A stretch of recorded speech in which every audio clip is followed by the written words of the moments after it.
Théorème de l'énergie cinétique. Un objet en mouvement, comme ce cycliste qui descend une pente, possède de l'énergie cinétique. Cette énergie, notée EC, est égale à 1 demi de la masse multipliée par la vitesse au carré. Dans le cas présenté, sous l'action de son poids, la vitesse du cycliste augmente au cours de la descente de même que son énergie cinétique. Les frottements de la route avec le vélo limitent la prise de vitesse, donc l'augmentation de cette énergie. Nous nous proposons, dans cette vidéo, d'expliquer l'augmentation d'énergie cinétique du cycliste au cours de son mouvement. Nous assimilerons le cycliste à un point M, se déplaçant parallèlement à la route, entre les points A et B. Dans le cas du cycliste en descente, le point d'application du poids se déplace. Lors de ce déplacement, le poids fournit de l'énergie appelée travail. Le travail d'une force constante F, ici le poids, dont le point d'application se déplace d'une position A à une position B, noté W, est égal au produit scalaire de la force F par le vecteur AB, ce qui est égal à F multiplié par AB, multiplié par le cosinus de l'angle alpha, angle formé par les vecteurs F et AB. En fonction de l'angle alpha, le travail peut être positif, négatif ou nul. Exprimons le travail du poids dans les cas où le cycliste est en descente sur une portion de route horizontale et en montée. Dans le cas où le cycliste est en descente, alpha est compris entre 0 et 90 degrés. Son cosinus est positif, le travail du poids est donc positif, on dit que le travail est moteur. Dans le cas où le cycliste est sur une portion de route horizontale, alpha est égal à 90 degrés, son cosinus est nul, le travail est donc égal à 0, on dit que le travail est nul. Dans le cas où le cycliste est en montée, alpha est compris entre 90 et 180 degrés, son cosinus est négatif, le travail est donc négatif, on dit que le travail est résistant. Exprimons maintenant le travail des trois forces qui s'exercent sur le cycliste en descente. Le poids P, la réaction du support R et les forces de frottement F. L'angle formé par le vecteur R et le vecteur AB est égal à 90 degrés. On démontre donc que le travail est égal à 0. Le travail de la réaction du support est donc nul. L'angle formé par le vecteur F et le vecteur AB est égal à 180 degrés. On démontre donc que le travail est égal à moins F fois AB. Le travail des forces de frottement est donc résistant. Reprenons l'expression du travail du poids vu précédemment. Le produit de P par AB par cosinus alpha. Si on appelle ZA et ZB respectivement les altitudes des points A et B, on peut démontrer, voir page 261 de votre manuel de physique-chimie, que le travail du poids est aussi égal au produit de la masse M par l'intensité de la pesanteur G par ZA moins ZB. Cette expression est à retenir.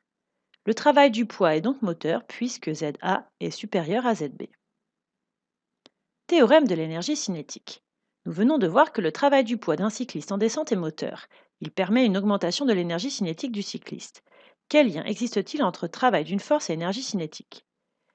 La variation d'énergie cinétique d'un système en mouvement d'une position A à une position B est égale à la somme des travaux de toutes les forces appliquées au système entre A et B. Un cycliste s'élance du haut d'un chemin sans vitesse initiale. Ce dernier parcourt la distance AB avec une dénivellation de 20 mètres. On néglige les frottements de l'air et du sol. Appliquons le théorème de l'énergie cinétique pour calculer la vitesse du cycliste au point B. Le cycliste est soumis à deux forces, le poids P et la réaction du support R. Les frottements étant négligés ici. L'application du théorème de l'énergie cinétique au système étudié conduit à la variation d'énergie cinétique entre B et A est égale au travail du poids plus le travail de la réaction du support. La vitesse en A étant nulle, son énergie cinétique aussi. Nous avons vu précédemment que le travail de la réaction du support était nul, donc seul le travail du poids intervient. L'énergie cinétique en B est donc égale au travail du poids. En simplifiant par M, nous en déduisons l'expression de la vitesse VB qui conduit, après application numérique, à une vitesse de 20 mètres par seconde. Retenons donc que le travail d'une force qui s'exerce sur un corps assimilé à un point M, se déplaçant d'un point A à un point B, est donné par la relation suivante. Dans le cas particulier du travail du poids, on peut aussi appliquer la relation suivante.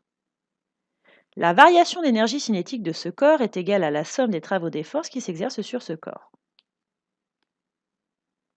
Réalisons un petit test de 3 questions. Mettez en pause lorsque le symbole suivant s'affiche pour prendre le temps de répondre.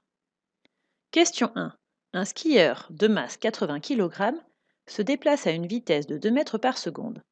Son énergie cinétique est égale à 1960 joules, 160 joules, 560 joules. L'énergie cinétique d'un corps en joules est donnée par la relation suivante avec la masse en kilogrammes et la vitesse en mètres par seconde. En appliquant l'expression de l'énergie cinétique, on obtient EC est égal à 160 joules. La réponse B est correcte. Question 2. Dans la situation suivante, le travail de la force R exercée par le sol sur le skieur entre A et B est résistant, nul, moteur. L'angle alpha formé par le vecteur R et le vecteur AB est égal à 90 degrés. Le travail est donc nul, la réponse B est correcte. Question 3. Une pomme de masse 0,20 kg tombe d'un arbre d'une hauteur 3,5 m sans vitesse initiale. On néglige les frottements de l'air.